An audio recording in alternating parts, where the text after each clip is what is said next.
Welcome to Bunkertown. On this week's show, we discuss the U.S. Open, giving our thoughts on LA Country Club, Wyndham Clark's breakthrough win, Rickie Fowler, Rory McIlroy, and more. We then welcome content producer Celia Palermo to discuss the PGA and specifically the Korn Ferry Tour and how it's been changing over the last few years. Finally, we'll close things off by giving our picks and preview of the upcoming Travelers Championship, as well as answering some listener questions and giving our bogeyed plays of the week. Oh boy, look where he's hit it. This is serious. This is hard to watch. Building sandcastles in the sand. What happens is you have this sense of embarrassment. That's a shank. He decided to re-tee. That's a shank. Oh, man. But I'm surprised he mishit it that badly. Wow. All right, guys, no Reed on the show this week. He's been trying to Monday qualify, still had a lot of travel to make it back. But let's get into it. Another amazing week of golf. We had so many big names at the top, but it ended up being none other than Wyndham Clark, who finished off an incredible week with the U.S. Open trophy and a life-changing win. So, Nolan, I'll start with you and ask, what were your thoughts? Who were you rooting for come Sunday? Oh man, what a US Open we had. You know who I was rooting for? Everyone but Wyndham Clark, unfortunately. I will preface with great storyline. I simply love when new guys come out and do something really cool like that. I mean, the dude's won once this year at Wells Fargo, and now all of a sudden he's a major champion. He's a immensely talented player, has a great story. We'll probably get into that some more. So any other given week, I'd love to see him win. But the storylines were great this week. Coming into Sunday, especially Rickie Fowler, I was pulling for that guy so hard. Honestly, even going into Sunday, I was like, there's no way Rickie's going to do this. It's too much too soon for him on his comeback tour.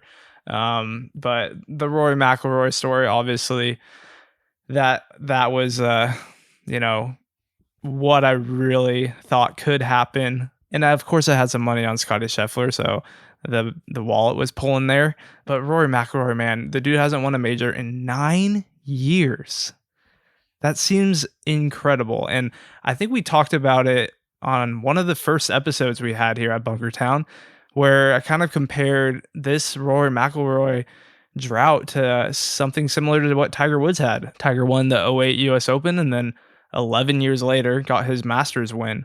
But he was notching off plenty of wins, winning Player of the Year, winning FedEx Cups, winning Players Championships. So this is something we're seeing Rory go through now after he got his 4 quick majors right away. And we thought he might be, top 5 player all time if he kept going at that easily. But now it's okay, maybe Rory's going to get one more. I don't know. It feels like he's got so much left in the tank. And what I looked into in those 9 years is he's had 19 top 10 finishes in major championships. That is insane. Just consistency. That's over 2 a year where he's top 10ing in this drought, we're calling it, of his. So, he's just such an impressive golfer, impressive human being, what he's been going through lately. And we'll get into it, come this summer. I think a lot of us are going to be looking at Rory McIlroy come the Open week. I tweeted out on Sunday, what's the biggest storyline going into the day? Is it Rickie Fowler with this career comeback to win his first major? Is it Rory, his first major win in 9 years? Or is it Scotty with a comeback down, about 5 strokes on Sunday? Everyone thought he could do it. By no means did I even consider putting Wyndham Clark into the tweet because I figured he would fall off. The other big names would catch him. I mean, you look at the top 5, Fowler, Fleetwood, Cam Smith, Scheffler, McIlroy, and then Clark. He just doesn't fit in with those other groups. So you figured everyone was going to rise up. But now the landscape of the season has changed and we're 3 majors down already. We talk all the time about, this guy's going to get a major, this guy's going to get a major, this guy's going to get a major. Well, we got Rahm, Koepka, and Clark. That leaves 1 left who's going to get it? Is it McIlroy? Is he going to go? Is Scheffler going to get one this year? Imagine at the end of this year talking about Scheffler and Rahm being 1-2 and battling the entire year if Scheffler doesn't even win a major. Like, is that a disappointing year for the guy, even if he's winning millions of dollars and winning other tournaments? So Clark kind of stole one here. Will we look back in 5-10 years and it be a Webb Simpson type of win where there's not much else after it for this guy? But he's playing great. He's hot. He's been one of the top golfers. He's moved up the rankings pretty high now. He's high in the FedEx Cup standings with 2 wins. So this might be a guy that we have to consider is going to be a top player for the remainder of this year. Zach, how happy were you when you saw Rickie Fowler shoot a 62, knowing you had some money on him to win it all this week? I was like pumped, and Bryson had a good first round too. You guys will not believe though how bad my Sunday went. It went about as bad as you could get. I woke up that morning being like, I am going to be so rich when Rickie Fowler wins this tournament. And then when Fowler parred the first and Clark birdied, I saw Fowler went to 5-1. So I'm smart brain me. I'm like, you know what I should do? Add more money. Oh no. Oh no. This is after I told many of people that if Fowler isn't going to win, I'd like to see Wyndham Clark win. And I didn't bet on Wyndham Clark. So the entire Sunday, basically, because it took like 4 holes for Fowler to be out of it, I had to just root against the guy that I then wanted to win and then just hate on Rickie Fowler. And it's nothing against Rickie Fowler, but I might just have a vendetta against him forever. But you know what? We should have saw this coming. We should have. 62 on Thursday. Great. Unbelievable. But Xander was a 62 as well, and they got there in different ways. Rickie was after 36 holes, he had 18 birdies. He birdied half of the holes. But what happened with the other half? He was leading the field in bogeys as well. You cannot sustain that for 4 full days, and it caught up to him late on Saturday and then early in the round on Sunday, and by that time it was over. He's a great player. He's a great story. He looked awesome out there. He seems honestly like one of the nicest guys out there. And the way he handled it, kind of being a mentor for Clark when Clark was at Oklahoma State, another great story there. And he was probably disappointed and sad. And probably at the end of the night when he got home and sat down, he was like, shit, man, I really just threw away an amazing opportunity to get a major. But really, after that Thursday round, it wasn't overly impressive from Rickie on the weekend. Gosh, dude, that Sunday, he looked like a completely different player on Sunday. I kept being like, what? Like, he was coming up short on multiple par 3s. His iron play was awful. His driver was okay. Like, it was keeping him in it for sure. Obviously, wasn't making the putts that he was making earlier in the week. But I think the big contingent out there was pulling for Rickie Fowler, California boy, immensely popular. Even, coming up through this drought of his own that he's been experiencing, going through some swing changes. And that's what we love to see on the PGA Tour is guys battle through long careers. He's had a long, successful career, won the Players' Championship. We'll have to see what the rest of Rickie Fowler's career, how it unfolds. What is your guys' take on yes or no? Will Rickie Fowler notch a major championship before his time is done here? No, because we just talked about it. There's only 4 a year, and we've already said, well, Rory's going to get another one. Rahm, he's not going to get one. This was his chance. Honestly, this was his chance. He's playing as good as he's played in, 8 years, 5 years, whatever it is. This was his week, a 62 to start. He's never going to have that again. He's somehow only 34 years old. I'm kind of with Stark, though. I don't think he's going to get a major just because it's so hard to win a major. And there's also a lot of like fluke that goes into it. Is that your good week? Because we've seen too, like Wyndham Clark's first win at the Wells Fargo, that was a tough field too. This week coming up at the Travelers, it's a tough field. It's not that much different than a major field. And that's why you see kind of these lesser names maybe win. I do think Fowler's going to win a tournament though, if not multiple, because this is not just out of nowhere. He's been playing great golf. Like just the casual viewer might think, oh, wow, Fowler, I haven't seen him. He's been bad. But for the last 6 months, he's been playing some of the best golf on tour. But I think Stark made an amazing point on how many bogeys he had the first 2 rounds, and it was not sustainable. He was just going all or nothing the whole time. But I just want to make one last point on Wyndham Clark before we move on to some of the other names. Clark has had one of the best tee to green, one of the best off the tee games on the PGA Tour for several years now. He bombs it. He hits fairways. His approach game has been bottom 10% for the last few years. And in the last 6 months, he's been one of the best. So I have no idea what he did. He coaches himself, apparently. He found something. And I think we might be seeing a lot more Wyndham Clark. Okay, but if we see a lot more Wyndham Clark, I have to be honest, because I watched a shit ton of golf this weekend. I love the primetime version of it. He annoys the crap out of me. His two rules or whatever for the week was like, number one, like stay cocky and confident and whatnot, and like number two is like don't forget number one or something, or maybe that was the third one. Yeah, but third rule is don't forget the first two. But he takes his time. He's new age golfer. He bombs the ball. He knows how to get himself out of trouble. He was in trouble a couple times on Sunday and was able to make some miraculous chips and some good putts. I mean, he whiffed on a ball. He whiffed on a ball on Sunday and still won the U.S. Open. And his caddy drives me nuts. I know it's his former coach. He lines him up. I wish Reed was here to ask him this, but they need to outlaw this rule. Like baseball got the pitching clock because we need to speed things up here. We don't need caddies now lining guys up, standing right behind them saying, okay, move your putter a little bit, 2 inches to the left, right there, okay? And then he moves and putts. That drove me bonkers watching it all day Saturday and all day Sunday because they showed every single one of his shots. So hopefully they change that. Yeah, I think it was only a couple of years ago where they didn't even have to reset. Now they at least have to like reset after the caddy lines them up, which takes more time. Yeah, it's ridiculous. I don't disagree with you. There's something about him that I just don't quite love. But he found something there. There's a thing to be said about having confidence on the PGA Tour. All these guys are super good. There's a thing to be said about hitting fades. He was literally the only guy of those like top four, Scheffler, Fowler, and Rory, that like primarily hits a fade. And that is something super useful at US Opens when the greens get hard and fast. Typically a fade is going to be able to stop a little sooner for you. It's going to land softer. So that he had that slight little advantage. It seemed like he was just striping he couldn't do anything wrong. I mean, he had so many amazing up and downs too. On that Sunday, he really gutted it out. So all you can do is kind of tip the cap to him.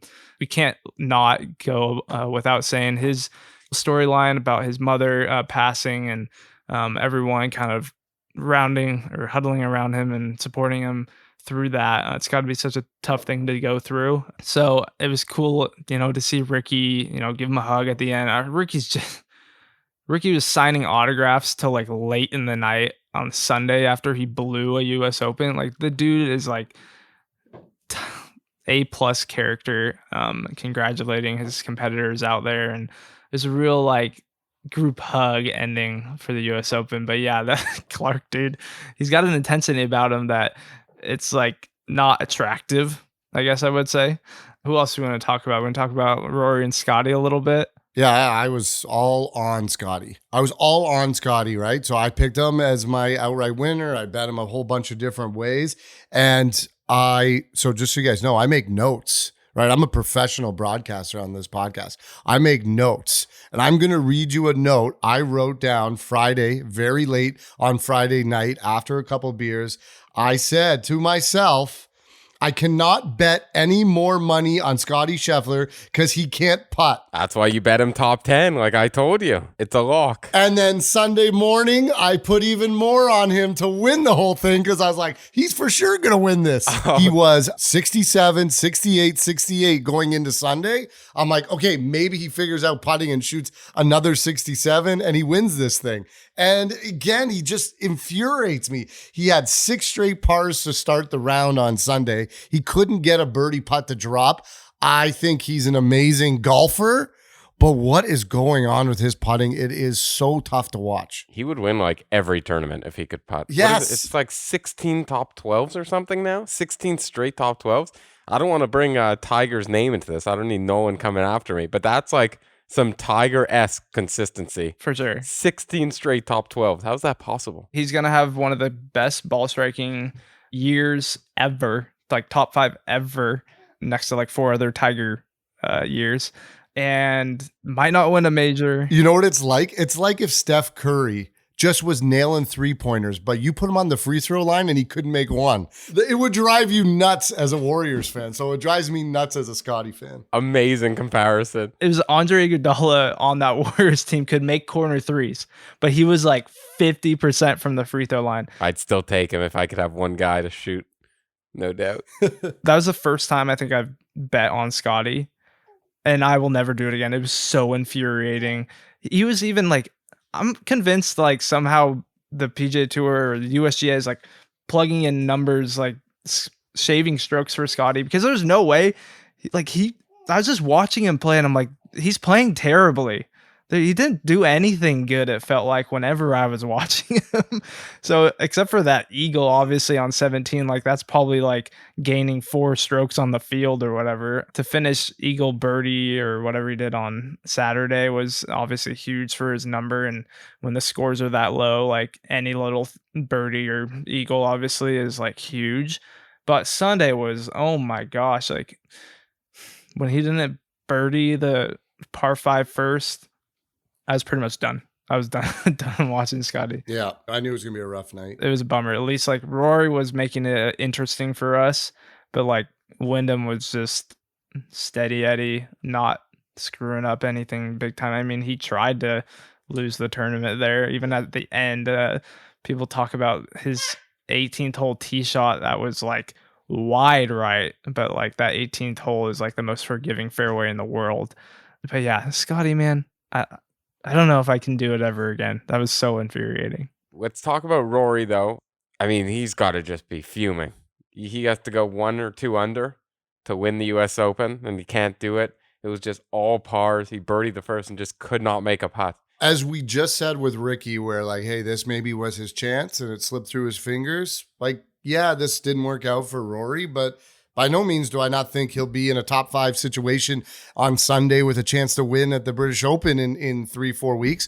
So he's playing great. He's bombing the ball, man. Man, does he crush the ball. If he could just figure out his wedges. He got that ball stuck in the greenside bunker. He got the lucky break for the drop, and I was like, all right, hey, maybe chip it in, or if not, chip it close for a tap in here, and let's walk on to the next hole. And he couldn't even get his chip anywhere close. He is struggling with the chipping, and that's, it's so funny how we talk about Scotty with the putter and Rory with the chipping, if we could just get them mixed together. But I think Rory's got his game. He's going to get a major. He is going to get a major, and like I said, it could be in a few weeks at the British Open. Wow, bold prediction. I'll have to wait for my picks in a few weeks then. I think he's going to get one.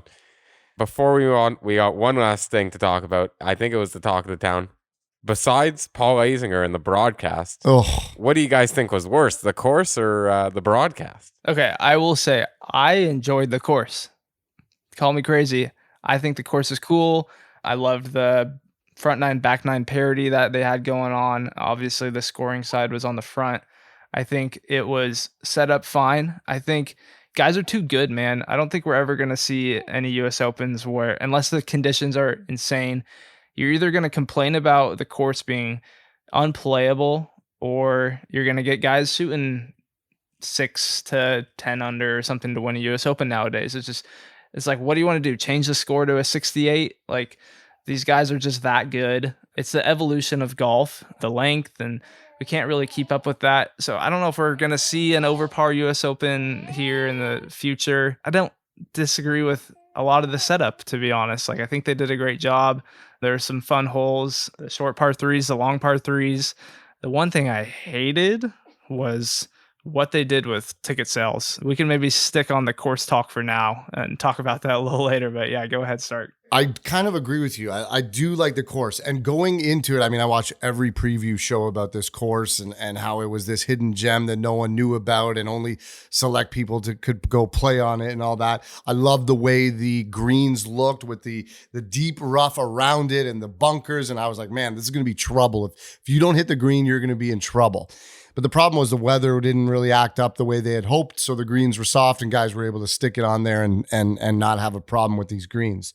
I like the 6 hole. 3 options. Go for the green, hit it to the layup on the right, or hit it to the layup on the left. It gave options. They did a cool job of kind of showing the 3 red lines of where guys were aiming and showing guys go, guys in the same groups going different routes and both ending up with birdies. I thought that was cool. I like the 8th hole. You had to hit a fade off the tee and then a draw around another tree into a green to possibly get an eagle try.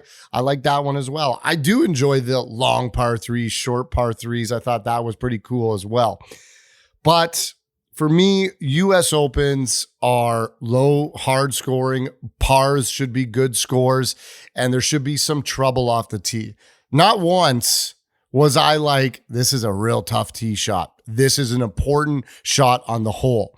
It was always the second shot into the green or the putts that were the money makers on the hole. I was never worried. I was rooting against Clark because I had Scheffler. I was never like, oh, Clark off the tee here. If he doesn't hit the straight, he's in some long rough. And that's, to me, what a U.S. Open is. So it didn't really hit for me the way I had hoped coming into the tournament about all the hype on this course. By Sunday, I was kind of disappointed in it. Yeah, I think you're right. I think if I were to change something, it'd be growing the fairways out a little, make them a little skinnier as you kind of get longer. You're right. There wasn't that much. If you did go in the rough, it seemed fairly penile, but the fairways were huge and there's not like a lot of trees or anything out there. So watching it on TV, as the 3 of us consuming this tournament on TV only, is atmosphere that big of a thing when you're sitting on your couch? Like, do you care if there's 6 deep around a 14th hole on a big putter chip? Do you guys care about that? Kinda, because it felt a bit like we were watching the Farmers Insurance on Saturday, not the U.S. Open. When a big moment did happen, it was so underwhelming. Zach, did you, being on the TV side and knowing a little bit about how they broadcast these things, the biggest complaint everywhere was commercials, long commercials, playthrough commercials. Finally back on the broadcast, and then we got to watch a minute and a half, Jimmy Roberts' piece on how they bought the property back in 1950, all those things. Do you like all that, or are you like, oh my God, I can't even watch this because there's so many commercials? I'm not part of the business side of how things work, but maybe I don't want to go after the people who pay my bills, but let's just say the commercials weren't the most fun time. There were a lot of them. They make some money, obviously, with this playing through commercial BS that they got going on. That I don't like. They milk that stuff, and I almost feel like they've added more commercials because of that rather than subtracted. I just want them to go to commercial. Don't do the playing through. Yeah. And then my biggest pet peeve now, maybe in all of like broadcasting, is when they go just a moment ago. Like, first of all, every single shot was just a moment ago because we're not watching this exactly live. And you don't have to spoil every single thing that happens. Do you see on Sunday when Cam Smith made a birdie and they were on the other hole, but you heard the roar and they go, oh, that's from Cam Smith. And they go, and here it is. Cam Smith had 16 or whatever. I'm like, whoa, now I don't get to watch. Yeah, you just heard the roar. And you know what? It's so funny, like golf broadcasting versus any other sport. Like when you really think about it, you're listening to them and they're calling the plays. And you have your favorites, you have your guys that you don't like so much. Joe Buck gets a lot of hatred out there, Troy Aikman, whatever it may be, right? But really, you're like, hey, it's a good game. I'm watching, I'm focused, and I can follow the game. For some reason, maybe because the golf broadcast is 6-7 hours and you're really just listening to these guys talk for way too long. They put their foot in their mouth all the time. But there was a couple times I rolled my eyes and I was like, what am I listening to right now? I've heard you say this 3 times already, or you got the wrong call on the shot, or the audio was tough to follow, and it made it a little bit less enjoyable too. That you're right, the atmosphere wasn't great watching on TV. I used to be a pro Azinger, man. He was awful. Man, it was rough. There was so many miscues on his part of missed calls or something. He thought something. He was like out there to prove a point that he knew what was going on and he could like predict the future or something like that. And it just didn't happen so many times that it became a little comical. And it was like, this dude is like off his rocker. But yeah, I think you're right, Stark. Like, we have such a experience with a golf commentator because there's so much downtime and they really need to describe the course and the shot to everyone. And what's at stake, whereas, other sports, it's happening a lot faster. So we unfortunately can get into a bad situation when we get a bad commentary. Everyone listening, you write this down. I'm going to give you a life hack right now. You don't have to worry about all this. All you got to do, record the golf, turn your phone off, enjoy the day with your family, make your wife happy, your kids, go play catch with them, teach them how to swing a golf club. You put them to bed, you pour a cold beer, and you watch the 4-hour golf in 2 hours because you fast forward all the commercials. I didn't miss a shot, and I don't have to watch any commercials. That's all you got to do. Simple.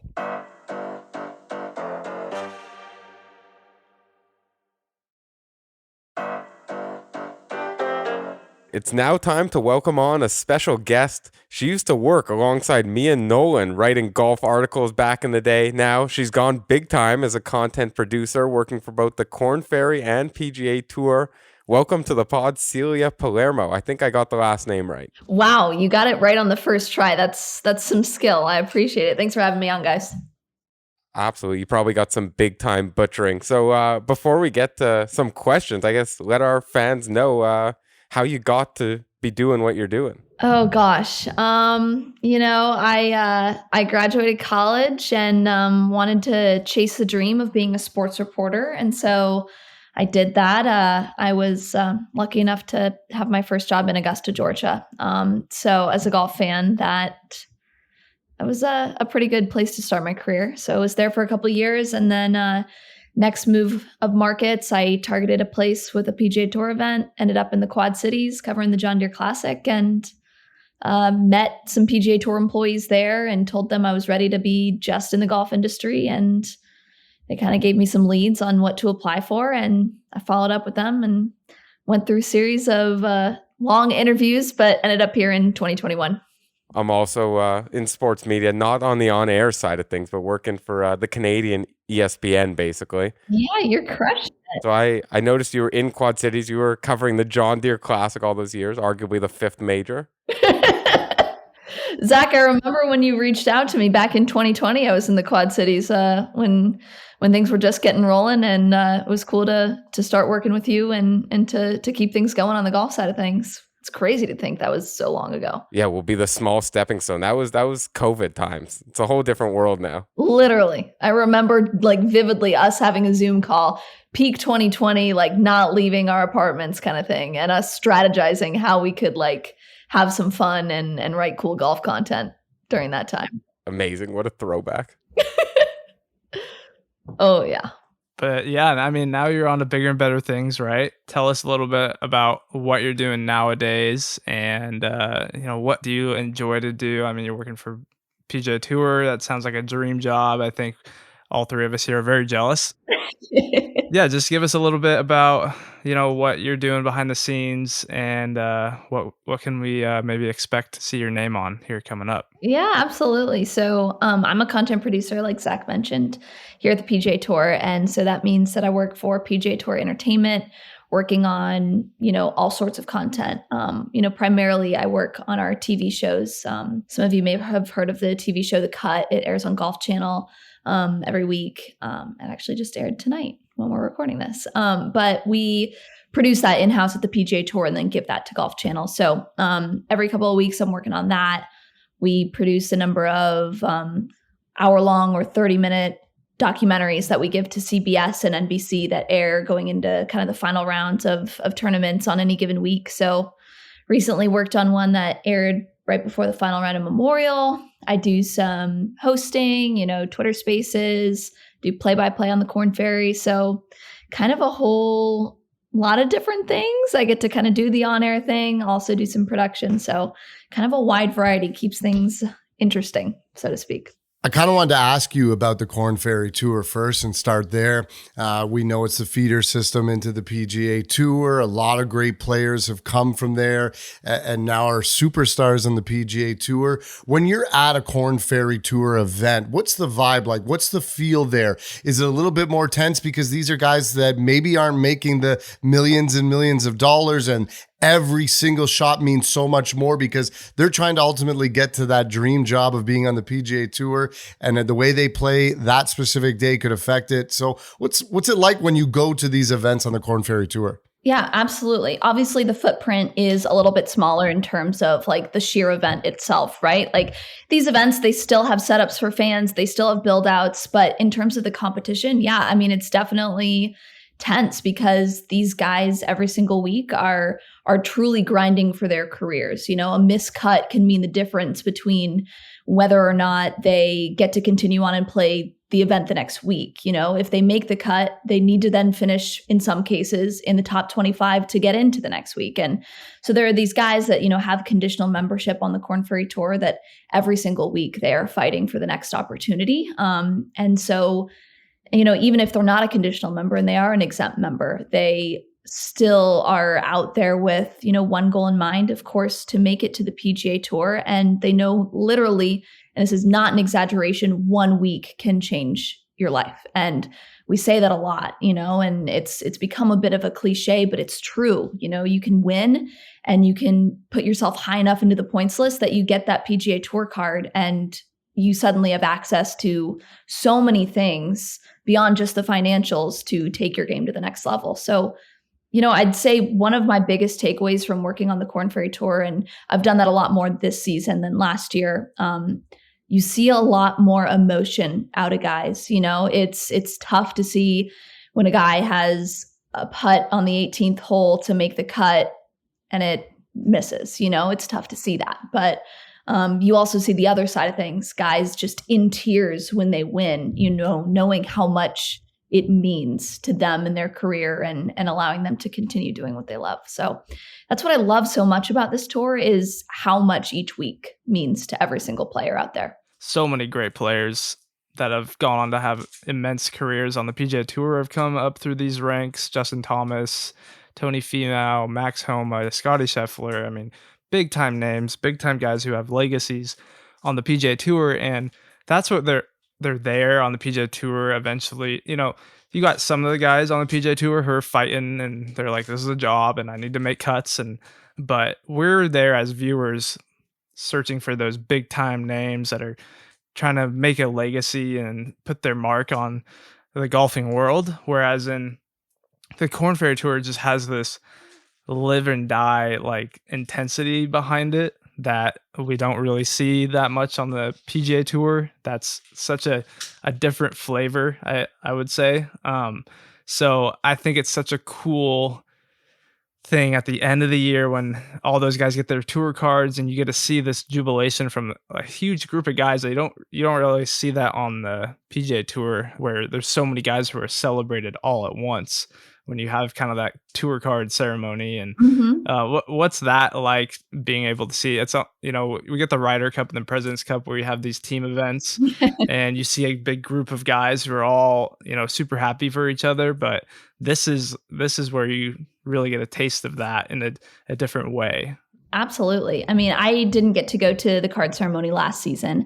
But this year, I guess the big difference this season is that 30 PGA Tour cards are being given out at the end of the Korn Ferry Tour season. And so you have these guys that you're tracking throughout the year. We're monitoring that top 30, seeing guys move in and out as they, you know, win and, you know, tack on a couple other solid finishes, guys who win and then maybe have a challenging go at things down the stretch. But, you know, it is really cool just to see those names move in and out, you know, seeing how guys each finish every week is affecting how close they're getting to that PGA Tour card. You know, there's a couple of guys that are firmly at the top of the standings right now that will, you know, we'll be excited to see at the end of the season when it's official and all that. But it's cool, like for a guy like Ben Coles, you know, some may know him as having played on the PGA Tour before, back on the Korn Ferry Tour this year, and he's won twice and has had a couple other solid finishes. So he's firmly at number one. And when he got that second win, you could tell like it was almost like not a sigh of relief because it's like the season's done or whatever, but like definitely feeling more comfortable knowing that he, in all likelihood, can't say for certain because there's no threshold this year. He will, you know, hopefully be on the PGA Tour in, you know, next year. I love how they do that card ceremony too, and those group of guys, they take a picture. It's almost like your NFL or NBA draft where you have that connection for like the rest of your career. You see each other on the range, and you're like, hey, we both made it together. We were the class of 2021 or whatever it may be. I love that. So moving on to the PGA Tour now, and the bright lights, the big stage. This is where it's been an exciting year on the tour.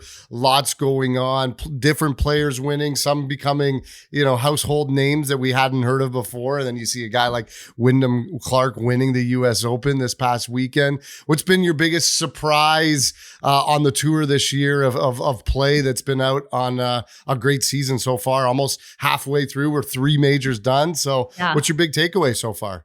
I don't know if it's not a hot take by any means. It has been really cool to see like the shuffle between world number one, like between Jon Rahm, Scottie Scheffler, and Rory McIlroy. It's so great for the game, to be able to see the best and brightest jockeying for that coveted position, right? I mean, it's been remarkable to see Jon Rahm go on the tear that he has. I was at the Masters, and I mean, just the meaning of that win, the significance of it, incredible. And we've also had like a handful of first-time winners as well, and Wyndham Clark being one of them, winning for the first time at 29 years old, just overcome with emotion at the Wells Fargo. I mean, those are the storylines that you're going to remember, right? Like those big moments.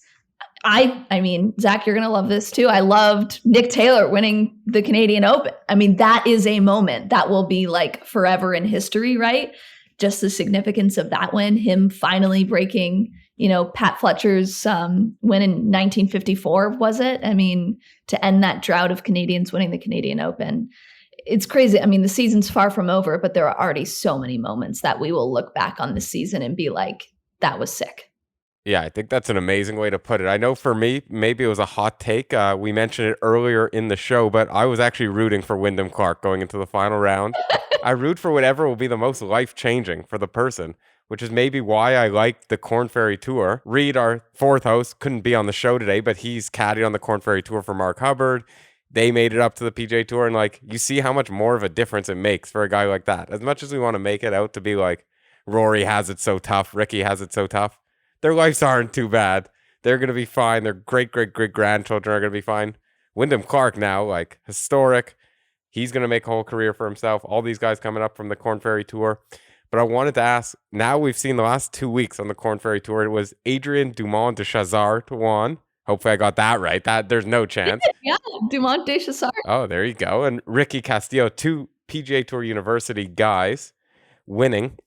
Do we think now the Korn Ferry Tour is going to start getting a lot more attention where it's like these guys, it's almost like we're just waiting till they break through on the PGA Tour? Yeah, I mean, it's crazy, right? You see college studs like that, come right out of school and just be ready to win. I mean, Pearson Coody did it last year coming out of the University of Texas. Obviously, Adrian did it last week. And, I had no doubt that it would happen again, but for it to happen in back-to-back weeks, especially in their pro debuts, I mean, that's just nuts, right? Like these kids are ready, not just for the Korn Ferry Tour, not just for pro golf, they're ready for the PGA Tour. And to your point, I mean, obviously I think more eyes should be on the Korn Ferry Tour. And I think the college studs coming out is certainly a great factor to bring more eyes to it. But for me, I more identify with the grinder storylines. And so if we can find a way to get people to buy into those storylines more than they already have, that to me is a win. You come to see these college studs, but you're also there to see these guys have life-changing victories that get them to the PGA Tour, back to the PGA Tour, whatever it may be. Yeah, we've talked about this previously, and it's the change, I would say, the last 10 or 15 years. And I'm actually going to think that it's the college football effect. But college football is making so much money that these schools are now like, yeah, let's give $10 million to the golf team, improve their facility, recruit players, that the NCAA, lower tiered sports below basketball and football have become professional sports. Yeah. And you're right. You see these guys now, they're coming from these pro golf programs, essentially, going right into the Korn Ferry Tour, ready to battle. And a lot of them, their expectations are 1 year on the Korn Ferry Tour, and I want to go get my card. Are you noticing that these NCAA players are so well prepared when they show up day one on the Korn Ferry Tour? I mean, yes and no, because if you think about it, coming out of the PGA Tour University program, obviously right now is the first season where PGA Tour University #1 advances straight to the PGA Tour, rather, right? So Ludwig Aberg graduated and immediately is now on the PGA Tour, right? I think the difference is that it's tough because these guys that finished near the top on PGA Tour University, they go to the Korn Ferry Tour, but really they have 14 starts in that clip to be able to get their PGA Tour card by the end of the year, right? Or else, you kind of have to start over and, then have to wait potentially another season if you don't win 3 times, right? So I think the pressure can be, a lot if you have 14 events, including the finals, which are now being, slashed each week.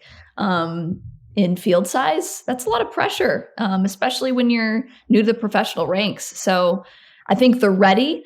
I think it's a matter of finding your footing, and we see some guys do that right away. And sometimes they take a little bit longer, but there's nothing wrong with that. Either way, college golf is preparing them to be on the PGA Tour one day. You want to talk about pressure? I think I looked it up recently that there's been a lot of playoffs come the Korn Ferry Tour and how they're finishing out each event. And I'm like, this is incredible. These guys are this tight. You don't see it as often on the PGA Tour. I think, has it been half of the events have gone to, I swear I counted up like 7 out of the 14 events or so thus far have gone to playoffs. Do you think that? Last 3 for sure, right? If it's not 7, it's 8. Actually, it's 8. This week was 8 events. Yeah. Wow. Insane. What do you think that is from? Just again, just the do or die. Like, these guys are leaving it all out on the line. Every single one of them, every week, they're not taking a shot off like any given day, or? Yeah, kind of, because we've seen, I would say, overarching, no lead is safe on the Korn Ferry Tour. Multiple times this season now, like a player earlier in the season had a 5-shot lead going into the final round and didn't win. Adrian Demonte Chassart had a 4-shot lead and didn't win. And that's because there are players on Sunday going out and shooting 5, 6, 7, 8. Hell, yesterday there was a guy that shot 10 under in the final round. These guys are going crazy low. There is always someone chasing you. And I don't want to speak for the player's perspective because I certainly can't weigh in on that. But if I was looking at any of the leaderboards out there and was seeing that I was being chased, and, there's certainly moments down the stretch that can get to you. These players are human at the end of the day, and mistakes happen and they're unfortunate what they do. I think it's more just a product of how low these guys are going on Sunday. Gotcha. Yeah. And there's like a factor there of maybe them learning how to win, how to close out a tournament. And this is the first time where they're really fighting, for something career-wise, maybe not quite as intense in the amateur ranks. So yeah, I guess that's a good point there. I haven't really thought about it in that way. It's just different. It's because you do have plenty of veterans on the Korn Ferry Tour who have been on the PGA Tour before, who have won multiple times in the Korn Ferry Tour. They know how to win, right? But there's always someone chasing, and it comes down to managing your misses. And hey, playoffs make for exciting finishes and emotional finishes, so I'll take it.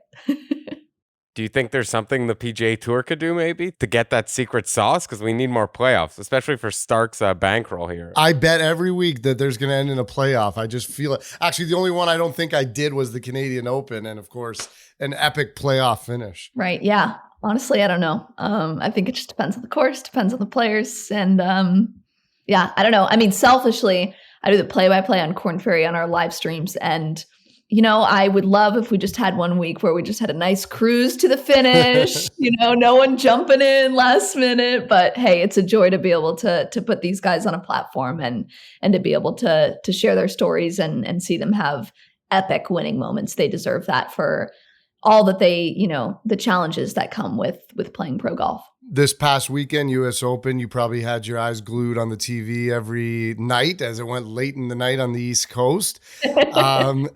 What's your overall view or thought on the LA Country Club and the USGA and how they had this tournament set up? There's been lots of questions about it. Personally, I love the view of the course and watching it. There's some very interesting holes, some holes that if I was out there, I had no idea how I would play it, but at least it gave the players different options. Did you like this US Open and the way that it was set up?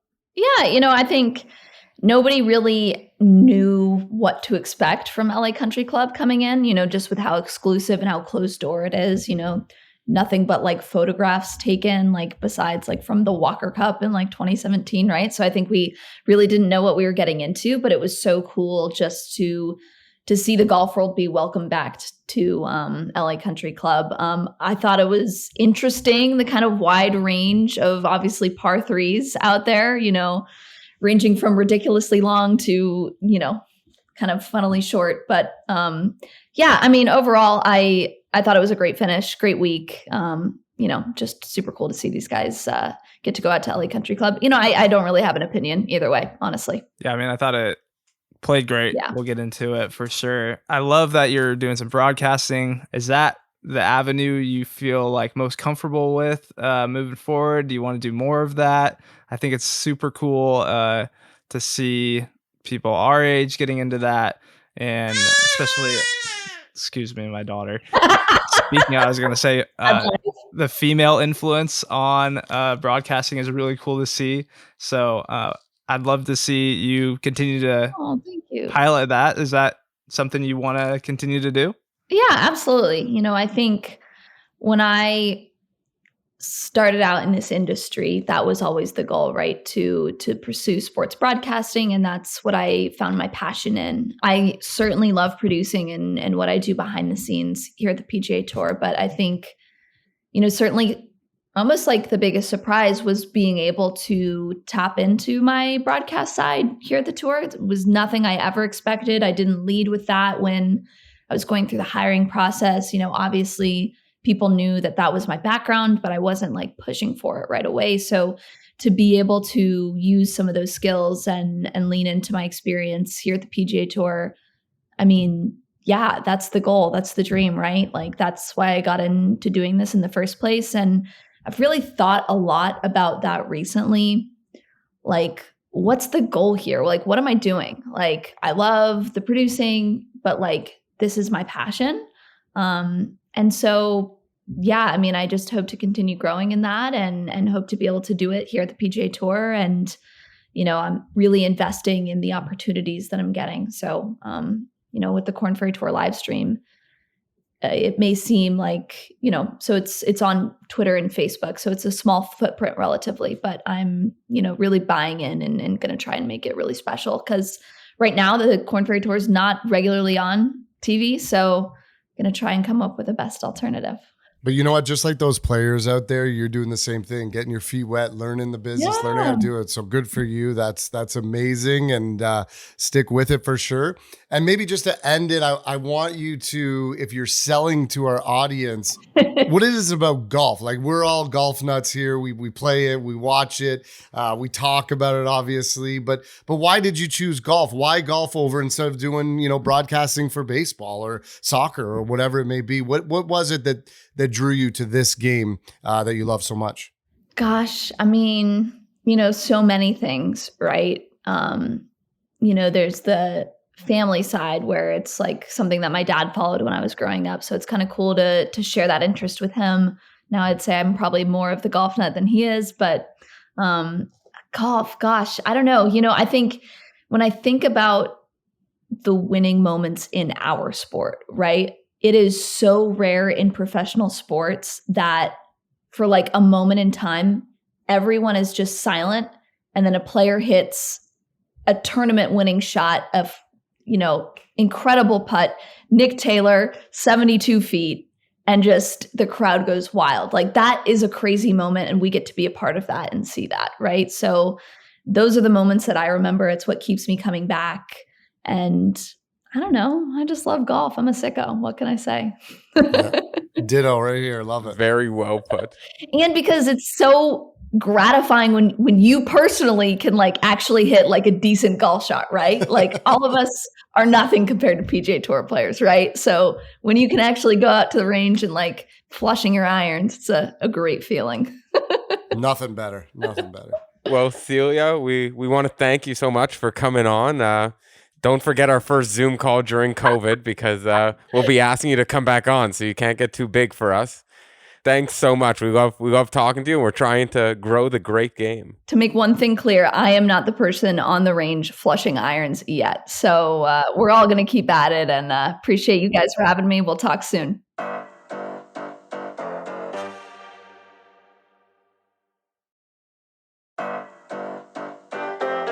Now it's time to get into this week's golf event, and hopefully it could build off of the amazing golf we've had the last several weeks. The PGA Tour heads to TPC River Highlands in Connecticut for what's going to be yet another elevated event with tons of big names. Before we get into it, we're going to get into a course preview. Our guy Reed is not here, but he told me, his words, that this is one of the most exciting events of the year and that he loves this course. So the second shortest course on the PGA Tour schedule. It's a 6,800-yard par 70, so that should hopefully keep scoring somewhat reasonable. Pete Dye design. It's bent grass, tee to green. The course measures over 148 acres. The back nine entails a good amount of elevation change. Then we got some amazing holes, though. Everyone knows 14, 15, 16. They wrap around the lake. The 15th is the huge risk-reward hole. And course management, as Reed says, because he's managed this course before, with an edge of timely golf shots, wins this tournament. Putting, huge. And it takes a ton of great approach play to win it. So, Stark, what do you think about the short course? Are you a fan? Yeah, I'm a fan because maybe I could play it, right? If, someone drops out, I'm happy to jump in. And you could play it. I just don't know how well. Me and Michael Block at the bottom of the standings. But you know what? Ricochet shot. I do like this course. I like it. And, it's another elevated event after a major. I feel like it's been 3 in a row of this where we come off of a jam-packed weekend of major golf with all the top golfers and big purses, and then boom, right back at it again.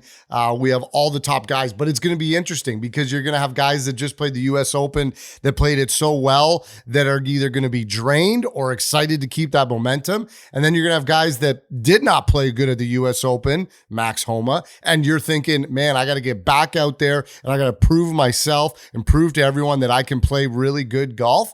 And I'm excited for that. I mean, if it's elevated, it seems the trend this year is jam-packed leaderboards on Sunday. So I'm all in on that. Yeah, it's weird. Me and Nolan were talking about before we started recording here how it kind of seems like no one was expecting another big event after the U.S. Open. And here we go again. It's going to be an amazing event. Tons of big names. It should be 23 of the top 30 that are playing in this one. Like you said, we're going to see guys who maybe struggled at the U.S. Open, see how they rebound. And it's like a completely different test. That course of the U.S. Open was one of the longest courses we've seen, and this one is the second shortest. Yeah, we had, the RBC Heritage after the Masters, the elevated event right after that. Yep. Obviously, the Canadian Open after the PGA Championship. We've had some successful little back-to-backers here throughout the season, so let's keep the dice rolling. Yeah, crazy field. Should have a lot of big names up there.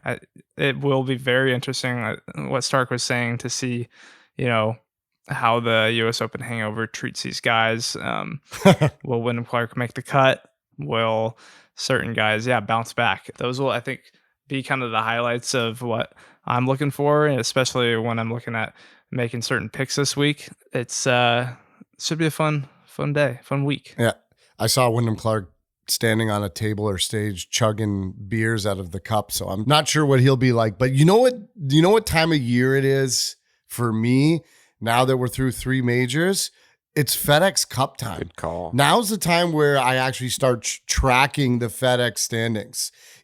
Who's close to making it to the first playoff? Who's in that top 30, which we know is so important because you finally get to the championship. So some of these guys, through the last 3 or 4 weeks have really put themselves in good spots. And some guys, Justin Thomas to name one, is on the outside looking in. And the other thing you got to think about is Ryder Cup. Wyndham Clark's now put his name in that hat. So there's a lot to play for as we move to the end of June and then into July, getting ready for that last major. But we're 6 weeks out from the end of the season when we're crowning a FedEx champ. So that needs to be started to look at. Yeah, that's a great call on the FedEx Cup. I wonder if the broadcast is going to get big into it now. Is this when the broadcast finally starts talking about it? It's got to be. It's got to be, the comments of the guys in the red. He's got the red around his name, or he's got the green. Is he in? Yes, exactly. Yeah. Oh, here's his projected. If he finishes 25th, he's projected to move all the projections. We're getting lots of projections. While we're on FedEx Cup,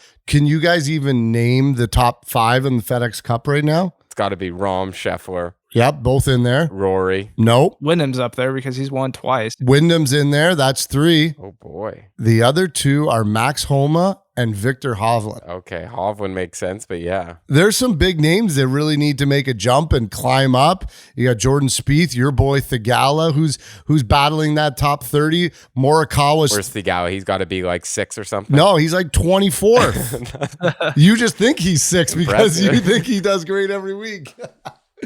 So there's some big names that need to get in there. What is Justin Thomas? That was what I was going to ask you. That dude, I mean, he's had a rough year.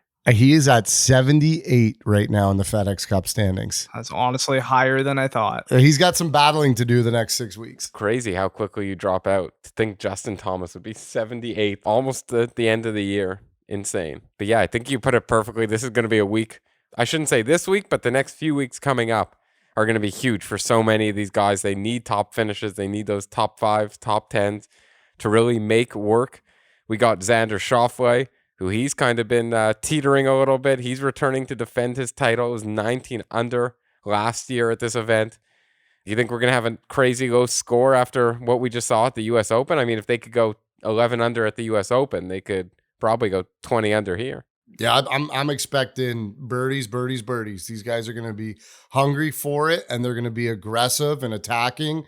They're probably going to be happy to be on a course they're familiar with, that they've played before, and that they know they can score. A lot of them have had success. That's how I tried to make my picks this week, is based on guys who have had success on this course and at this tournament. So I'm looking for, right up close to 20, if not already there. Yeah, so with that, get into your picks, Stark. Who you got? Yes, let's go. I'm stealing from you right off the hop. Thigala, top 20, plus 220. He was T2 last year. He's had a roller coaster of a year, but time for him to start playing good golf. I like him to get into the top 20. Someone that our guest mentioned, Ludwig Aberg. Dude, wow. I got him top 20 at plus 350. He plays good golf. Oh. Time to start shining, so get him in there. Then I go into my top 10s. I got Matsuyama, top 10, plus 450, and Matt Fitzpatrick, top 10, plus 350. These are guys that we thought might have big U.S. Opens. They had their ups and downs, but names that need to really make a push here over the next little while. So I like those guys to play well. And my outright winner, I'm going Patrick Cantlay. He's been T15 or better the last 3 years of this tournament. Patrick Cantlay, slow and steady, wins the race this week. I feel like the last few weeks we've talked about Patrick Cantlay, how good he's been at certain events the last few years. Yeah, he seems like a guy who gets comfortable at a certain course. Be a nice bounce back week for him because he didn't look great at the U.S. Open. But yeah, I got a lot of the same flavor there for your picks, Stark. I will dip into some Netflix mojo here, and I got Joel Damon at T40. I think this course suits him well, and I got a plus 240 to make it T40 there. So felt like really great value. And then I went with kind of assortment of T20s here because I feel like they're too good of players to not, maybe 2 out of the 3 of these guys make it T20, and I'd be loving that.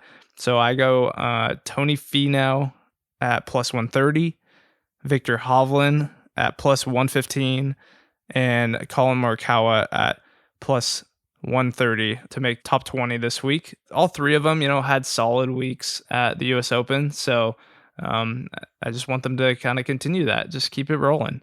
And then I've got one winner this week, and I went a little even deeper here, and I think we all know this guy's gonna win soon. We know he's been making Zack a lot of money. I think we've all probably putting money on him this week. I'm going Sahith for the win at plus 5,000 this week to kind of break through and make his stamp on the season and of his career right now. Great picks. I might have to steal one of those. I'll just get to that one right off the top. Joel Damon, not Sahith. You were thinking Sahith. I don't need to steal that. I just got that already done. Joel Damon, the top 40. I love that. Plus 240. I know he hasn't been playing great, but he's one of the better golfers on tour, and I think he's a top 40 golfer in this field. But my picks for the week are Scotty Scheffler, top 10, minus 105. I get it. We did this last week. Keep it rolling. The minus odds. It seems stupid, but he does it every single week. So you may as well just take the free money until it stops, which might be this week. But we also got Sahith because we take him every week and he cashes checks every week. Top 20 plus 220, same as Ian. Then for my winners picks, we're going to go with a guy who cannot putt for the life of him, but those are the guys I like to take win. Because when they put it all together, they win. Colin Morikawa at plus 2,500. And then my last winning pick, Tom Kim, plus 4,500. He opened with a 73 at the U.S. Open and then had 3 straight rounds under par, playing great golf. It's crazy. He's 20 years old. I feel like people don't realize that. Like, he seems to be like the surefire next thing. He might be younger than Aberg, and he's just cruising. Yeah, everyone has him winning majors too. Hey, I like your Morikawa pick. I mean, hats off to him, 71 to start. And then he had to grind his last 4 holes, I want to say, on Friday just to make the cut. And then had a 69 on the weekend to get T14. He might be a guy catching some momentum going into the next 3 weeks before he goes to the British Open, where he's won before. Yeah. And as I mentioned on Tom Kim, not just he might be younger than Aberg, he's 3 years younger than Aberg. Whew. Crazy. That's insane. 3 years older than Tom Kim. But yeah, those are our picks this week. Hopefully we win you some money. I feel like we've been trending in the right direction. We've been making some good picks. Definitely. Yeah, we're cashing at least a few every week, which is it's all you need to do when you're betting plus money picks.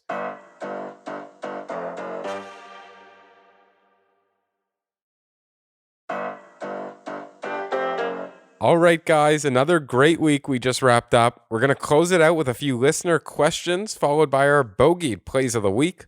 Let's kick it off, though, with a question by Justin Holmes, who asks, was there too much talk about the course this week? Man, it's the U.S. Open week. I'm sorry. It's going to happen, especially when the course is such a topical thing like it is at LACC. Such an interesting course, a course no one's played. It's never been on this stage before.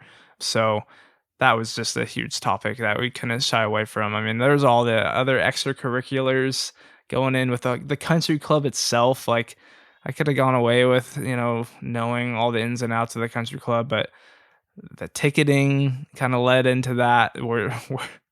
Was there something going on where the members were buying up all these tickets so they could have a fun, little intimate US Open? Maybe. But I think you get that with any US Open. It seems like the course is such a big topic of discussion for all these major championships. Obviously the Masters, like, everyone knows that course and you know what to expect, and they still talk about it, especially when, like this year, where there's a little bit of changes whenever there's added yardage or whatnot. So unfortunately you're going to get a lot of that. Was it too much? Probably. I got a little tired of it. What about you, Stark? I got so tired of it and kind of took away from the golf. Literally leading up to Thursday was all, you're going to love this course. It's amazing. It's a hidden gem. I can't believe they're opening it up for a PGA event, the US Open. This is such a private course and no one's allowed to get out there. Celebrities can't get out there. Hugh Hefner can't get out there. Like, I knew the ins and outs of this course and I was so excited for it. And then boom, 262s on Thursday, and people flipped the switch and just bashed it for the next 3 days straight, saying it was a garbage course. It wasn't set up properly. The weather's not cooperating. Marine layers are coming in, and it was just too much. By Sunday, I was drained of it. and I just wanted to focus on the golf. Everyone's a dang weatherman all of a sudden. Yeah, well, luckily for you, Stark, they'll be back in 2039. Give it 16 years and you'll have to suffer through it yet again.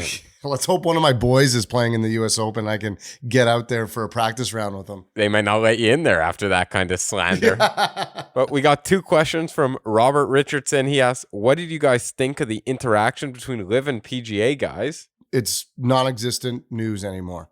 I don't think the players care. I think they're just like, whatever it's going to look like, figure it out, tell me where to be, and make sure that check cashes, because that's all that matters now.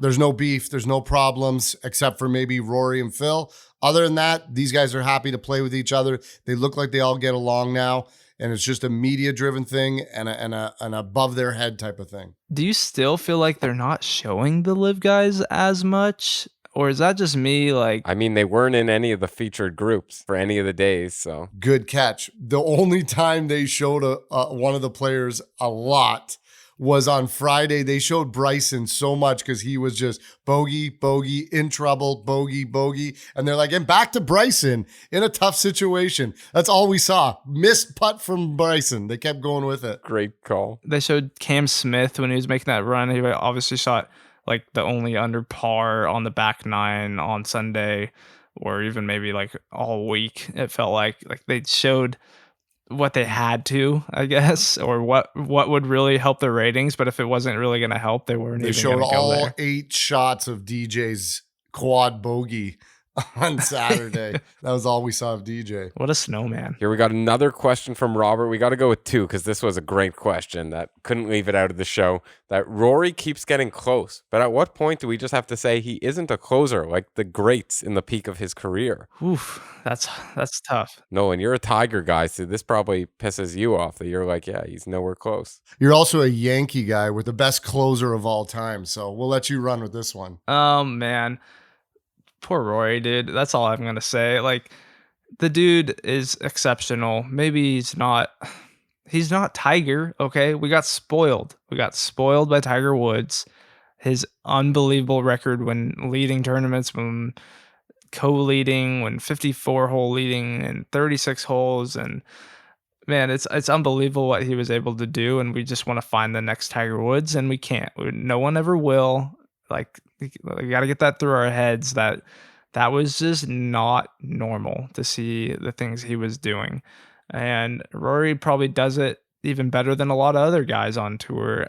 But I think the real question is, can Rory get another major here? I know I heard his quote about how he's still super hungry. He's I think the quote went something like, he would do that Sunday 100 times over if it meant he was guaranteed to win one more major, because he just wants it that bad.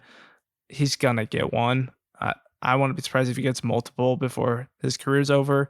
He's the best player post Tiger in our generation, and I will die on that hill. I mean, Brooks has one more major than him, but Rory's been the model of consistency, the PGA Tour Player of the Year multiple times, FedEx Cup champion. He's got just all the pedigree, everything you want in a superstar. He's got all the shots in the bag, and he's going to get it. He's going to close it out, and he's going to shut us up here soon. What about you, Stark and Zack? When you are the New York Yankees, the Dallas Cowboys, the Toronto Maple Leafs, when you're the big dogs in your sport, there's only one thing that matters, and that's championships. And for Rory, that's majors. And when those teams aren't winning championships, what do? They change managers, coaches, and make a switch. I'm only saying this because Rory hasn't won a major with his buddy on the bag.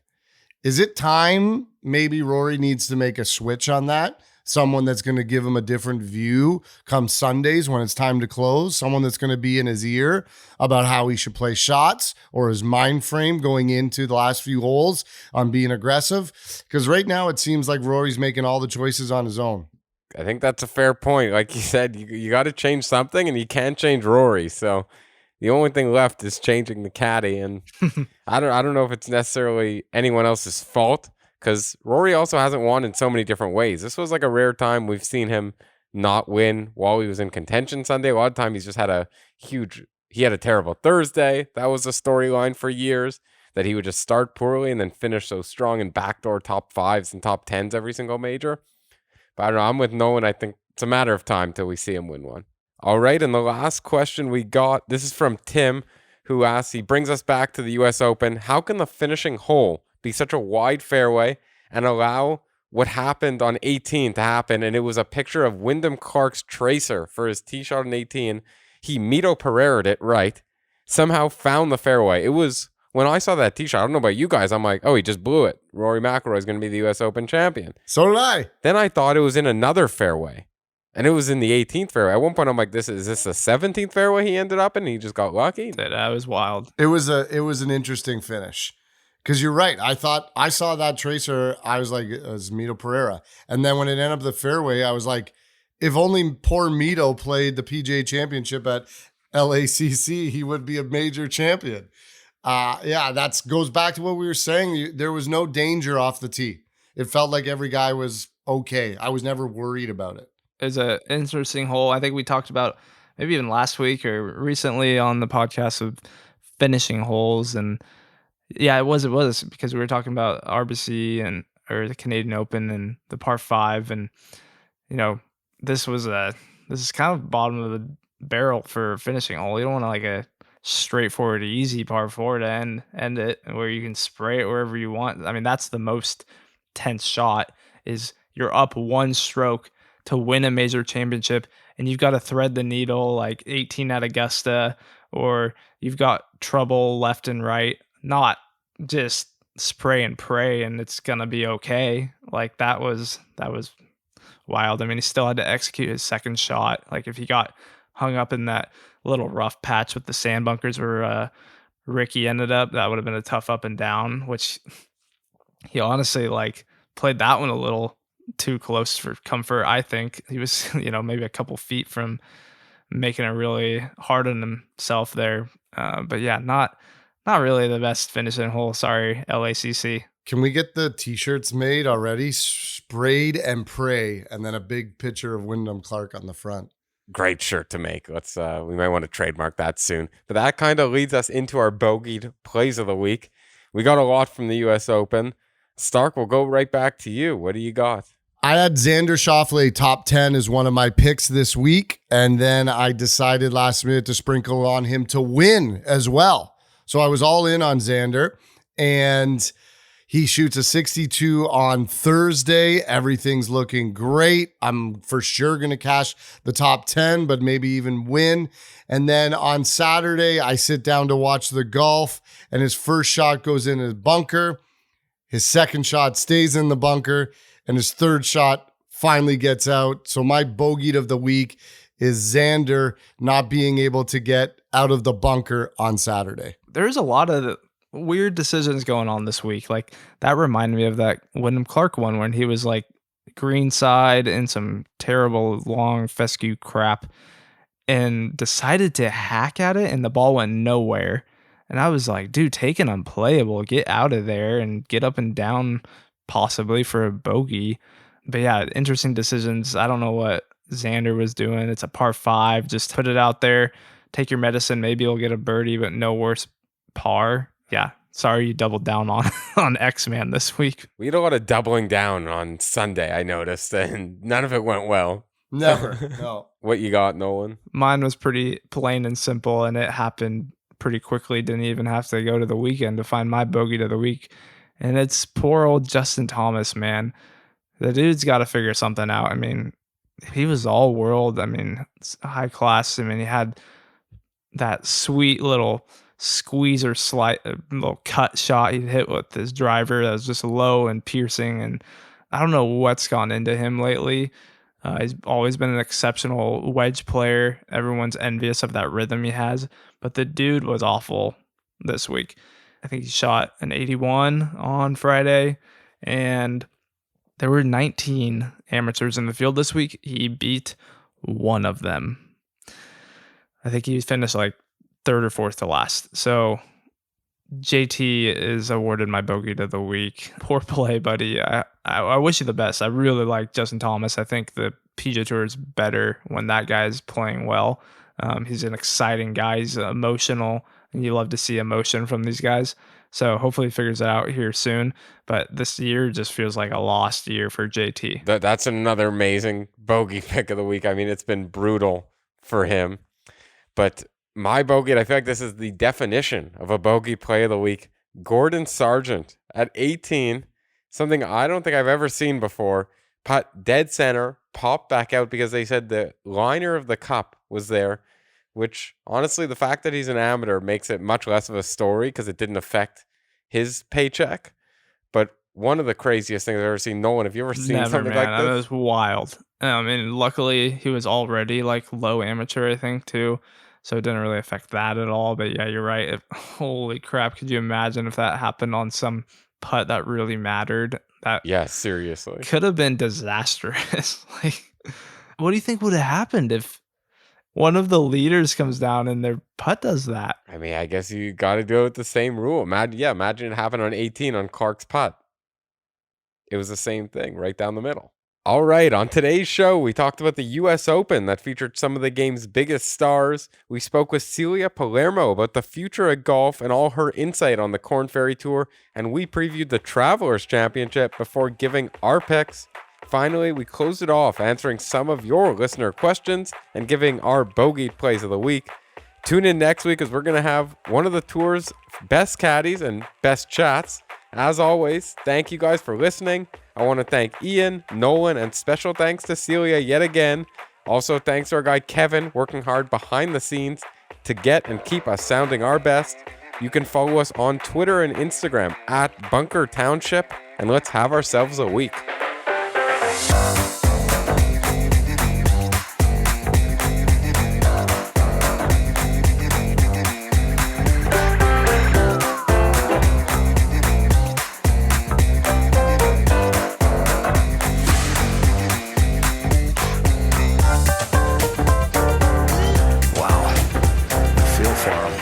That's tough. It's just, that is brutal. Bunker would be an advantage.